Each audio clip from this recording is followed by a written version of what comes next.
தமிழகத்தில் பூரண மதுவிலக்கை அமல்படுத்த கோரி மனிதநேய மக்கள் கட்சி சார்பில் திருச்சியில் நடைபெற்ற கண்டன ஆர்ப்பாட்டத்தில் 200க்கும் மேற்பட்டோர் பங்கேற்றிருந்தனர்.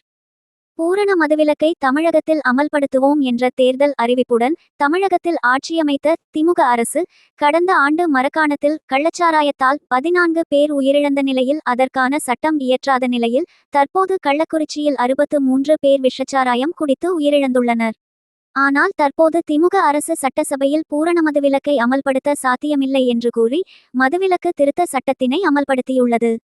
தொடர்ந்து கள்ளச்சாராய உயிரிழப்புகளிலிருந்து பாடம் கற்காமல் தமிழகத்தை போதையின் பாதைக்கு கொண்டு செல்லும் திமுக அரசுக்கு எதிராக தொடர் போராட்டங்கள் தமிழகம் முழுவதும் நடைபெற்று வரும் நிலையில் இன்றைய தினம் மனிதநேய மக்கள் கட்சி சார்பில் தமிழகம் தழுவிய அளவில் தமிழகத்தில் பூரண மதுவிலக்கை அமல்படுத்த கோரி கண்டன ஆர்ப்பாட்டம் நடைபெற்று வருகிறது.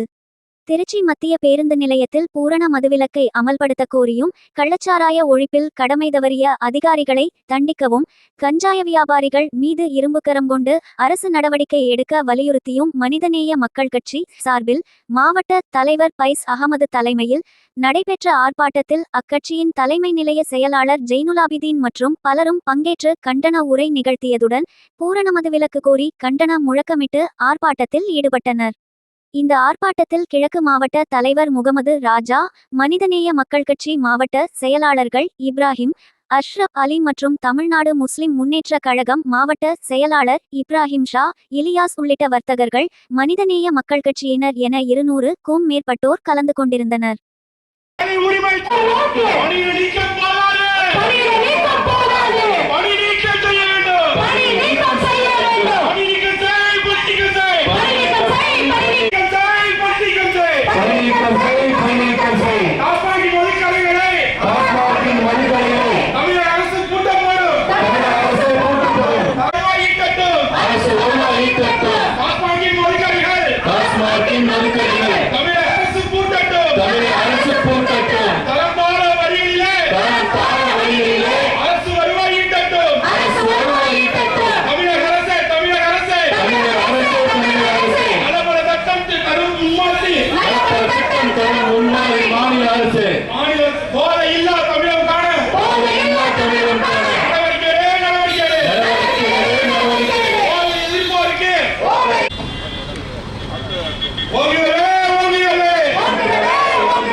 ஏறத்தாழ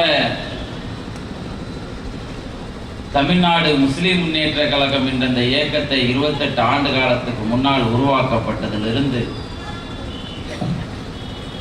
போதைக்கு எதிராக ஒரு மிகப்பெரிய ஒரு மாற்றத்தை உருவாக்கிய இயக்கம் எங்களுடைய